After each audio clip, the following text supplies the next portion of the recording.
Hi friends, welcome back to my channel. இன்றைக்கி ஒரு சூப்பரான நெக் செயின் தான் மேக் பண்ண போகிறோம். அதுக்கு இந்த மாதிரி OHP ஷீட் எடுத்திருக்கேன். இதில் வந்து க்ளூ அப்ளை பண்ணிவிட்டு இந்த மாதிரி க்ரீன் கலர் நார்மல் குந்தன் தான் ஸ்டிக் பண்ணியிருக்கேன். சர்க்கிள் ஷேப் வந்து ஸ்டிக் பண்ணியிருக்கேன். இப்போ இதில் வந்து க்ளூ அப்ளை பண்ணிவிட்டு ஸ்டோன் செயின் வந்து நான் ஸ்டிக் பண்ணிக்கிறேன். ஸ்டோன் செயின் வந்து நான் க்ரீன் கலர் எடுத்திருக்கேன். உங்களுக்கு என்ன கலர் வேணுமோ அதை எடுத்துக்கோங்க.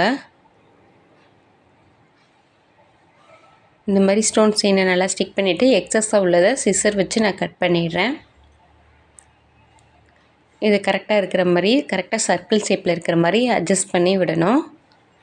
இப்போ இதில் க்ளூ அப்ளை பண்ணுறேன். திரும்ப க்ளூ அப்ளை பண்ணிவிட்டு இப்போ பார்த்திங்கன்னா இதில் 3 mm normal Kundan stone circle shape வந்து நான் ஸ்டிக் பண்ண போகிறேன். உங்களுக்கு சைஸுக்கு ஏற்ற மாதிரி நீங்கள் கஸ்டமைஸ் பண்ணிக்கலாம். இப்போ ஒவ்வொரு ஸ்டோன்ஸாக இந்த மாதிரி ஸ்டிக் பண்ணிக்கிறேன். இந்த மாதிரி எப்போவுமே வந்து க்ளூ பண்ணி யூஸ் பண்ணுறது வந்து கன்வீனியண்ட்டாக இருக்கும். இப்போ இது ரொம்ப ஸ்மால் சைஸ் இல்லையா, நீங்கள் வந்து க்ளூ பன் வச்சு ஸ்டிக் பண்ணும்போது க்ளூ வந்து கையில் ஆகாமல் இருக்கும். உங்களுக்கு பண்ணுறதுக்கும் கொஞ்சம் ஈஸியாக இருக்கும். அதனால் நீங்கள் க்ளூ பண்ணி யூஸ் பண்ணிக்கோங்க. இது மாதிரி எல்லாமே நான் ஸ்டிக் பண்ணிட்டேன். இந்த சைடு ஃபுல்லாக ஸ்டிக் பண்ணியாச்சு. இப்போ இந்த ஆப்போசிட் சைடில் பண்ணிடுறேன். பார்த்திங்கன்னா ஃபுல் சர்க்கிளும் நம்ம வந்து ஸ்டோன்ஸை வந்து ஸ்டிக் பண்ணிட்டோம். இப்போ கீழே வந்து ஹேங்கிங்க்கு வந்து நான் ட்ராப் ஷேப் எடுத்திருக்கேன், இல்லைன்னா திலகம் ஷேப்னு சொல்லுவாங்க. இதை ஸ்டிக் பண்ணிவிட்டு இதுலேயும் ஸ்டோன் செயினை தான் நான் ஸ்டிக் பண்ண போகிறேன். இந்த மாதிரி ஸ்டிக் பண்ணி வச்சுட்டு இதில் வந்து ஸ்டோன் செயினை சுற்றியும் ஸ்டோன் செயினை வந்து நான் ஸ்டிக் பண்ணிக்கிறேன். க்ளூ அப்ளை பண்ணுறேன். க்ளூ அப்ளை பண்ணிவிட்டு இதுக்கும் க்ரீன் கலர் தான் எடுத்திருக்கேன். க்ரீன் கலர் ஸ்டோன் செயின் வந்து நான் ஸ்டிக் பண்ணிக்கிறேன். இந்த மாதிரி கரெக்டாக ஷேப் இருக்கிற மாதிரி பண்ணிக்கோங்க. அப்போ தான் அதனோட அந்த ட்ராப் ஷேப் வந்து திலக ஷேப் வந்து மாறாமல் இருக்கும். ஸ்டட்டுக்கு நம்ம எப்படி பண்ணமோ அதே மாதிரி தான் ஸ்டோன் செயின் ஸ்டிக் பண்ணியாச்சு. திரும்ப க்ளூ அப்ளை பண்ணிவிட்டு 3 mm ஸ்டோனை வந்து ஸ்டிக் பண்ண போகிறோம்.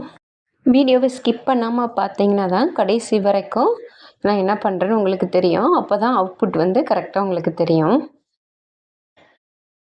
எப்போவுமே கரெக்டாக அந்த எட்ஜிலேருந்து நீங்கள் ஸ்டார்ட் பண்ணிங்கன்னா அதனோட ஷேப்ஸ் வந்து மாறாமல் இருக்கும்.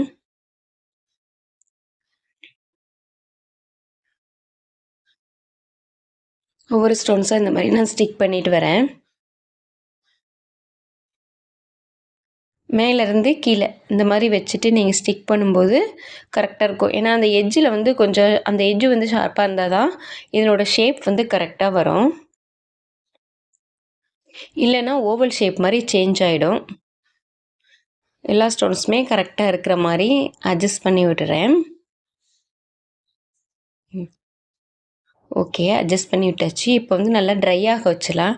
ட்ரை ஆனதுக்கப்புறம் இந்த எக்ஸஸாக இருக்கிற OHP ஷீட்டை வந்து நான் கட் பண்ணி எடுத்துடுறேன். கீழே ஸ்டட்டு அண்ட் ஹேங்கிங் ரெண்டுலேயுமே இந்த மாதிரி எக்ஸஸாக இருக்கிறத நான் கட் பண்ணிடுறேன். கட் பண்ணிவிட்டு இப்போ வந்து இதுக்கு ஐபின் யூஸ் பண்ண போகிறோம். க்ளூ அப்ளை பண்ணிவிட்டு ஸ்டட்டு பேஸ் அண்ட் ஐபின் ரெண்டுமே நான் ஹேங்கிங்க்கு வேணும் இல்லையா, அதனால் ரெண்டையுமே நான் அதில் ஸ்டிக் பண்ணுறேன். இப்போ கீழே வந்து ஐ ஷேப் இந்த மாதிரி கட் பண்ணி ஹேங்கிங்காக ஸ்டிக் பண்ணிவிட்டேன். மேலே வந்து ஸ்டட்டு பேஸை வந்து ஸ்டிக் பண்ணிவிட்டு கரெக்டாக இருக்க மிடில் இருக்கிற மாதிரி அட்ஜஸ்ட் பண்ணுறேன். இப்போ கீழே அதே மாதிரி கீழேயும் வந்து ஒரு ஐ ஷேப் பின்னை வந்து இந்த மாதிரி ஸ்டிக் பண்ணிக்கிறேன். இது நல்லா ட்ரையாக விட்டுடலாம். ட்ரை ஆனதுக்கப்புறம் இந்த மாதிரி பேக் சீட்டை வந்து ஸ்டிக் பண்ணிக்கிறேன். இந்த மாதிரியே நிறைய நெக் செயினுக்கு ஒரு 10 பீஸ் எடுத்திருக்கேன். இந்த மாதிரி எல்லாமே பண்ணிவிட்டு இந்த மாதிரி ஐபின் வச்சு பேக்கில் வேக்ஸ் ஸ்டிப் வச்சு இந்த மாதிரி ஸ்டிக் பண்ணி நான் எல்லாமே எடுத்து வச்சுருக்கேன். இப்போ எல்லாமே இப்போ கனெக்ட் பண்ணலாம். ப்ளேயர் வச்சுட்டு ஒரு பின்னோட எட்ஜு வந்து இன்னொரு பின்னோட ஸ்டார்டிங்கில் இருக்கிற மாதிரி கரெக்டாக அந்த ஷேப்பு மாறாமல் நான் இப்போ காமிச்சிட்டு இருக்கிற மாதிரி எல்லாத்தையுமே வந்து ஜாயின் பண்ணிக்கலாம். ஒவ்வொன்றா ஓப்பன் பண்ணி ஒவ்வொரு சைடு இந்த சைடு 5 ஆப்போசிட் சைடு 5 இருக்கிற மாதிரி ஈக்குவலாக இந்த மாதிரி இன்சர்ட் பண்ணிக்கிறேன். ஒன் சைடு மட்டும் இந்த ஐபின் ஓப்பன் பிளேயர் வச்சு ஓப்பன் பண்ணிவிட்டு இந்த மாதிரி இன்சர்ட் பண்ணிக்கிறேன். இப்போ தான் சேனலை ஃபஸ்ட் டைம் பார்க்குறீங்கன்னா மறக்காமல் லைக் பண்ணுங்கள், ஷேர் பண்ணுங்கள், சப்ஸ்கிரைப் பண்ணுங்கள், சப்போர்ட் பண்ணுங்கள், மறக்காமல் கமெண்ட் பண்ணுங்கள்.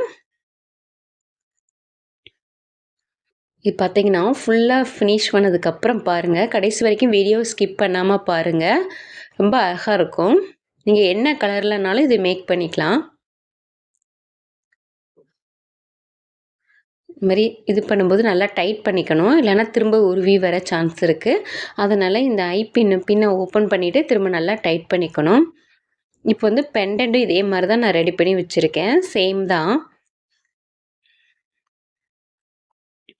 இதே சேம் க்ரீன் கலரில் பெண்டன் வச்சுருக்கேன். இந்த மாதிரி பெண்டனை ஃபைனலாக வந்து மாட்டி விடுறேன்.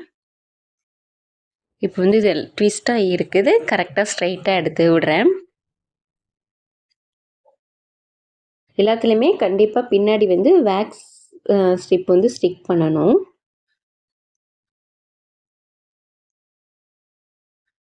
இப்போ வந்து பெண்டனை வந்து நான் இன்சர்ட் பண்ணிக்கிறேன்.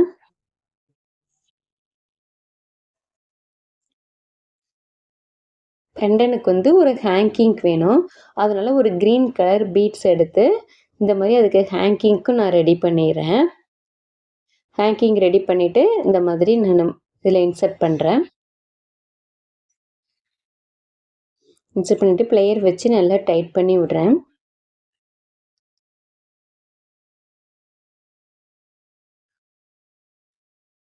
பார்த்தீங்கன்னா சூப்பரான ஒரு நெக் செயின் ரெடி ஆயிடுச்சு. இப்போ இயரிங்ஸையும் இது ஸ்டட்டையும் ரெண்டையுமே இப்போ வந்து ஹேங்கிங்கை வந்து அதோட சேர்த்து இன்சர்ட் பண்ணுறேன்.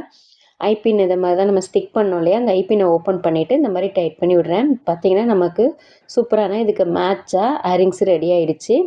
இப்போ இதுக்கு பேக் ரோப் செயின் உங்களுக்கு எது வேணுமோ அதை வந்து இன்சர்ட் பண்ணிக்கோங்க. லைக் பண்ணுங்கள், ஷேர் பண்ணுங்கள், சப்ஸ்கிரைப் பண்ணுங்கள். தேங்க்யூ ஃபார் வாட்சிங்.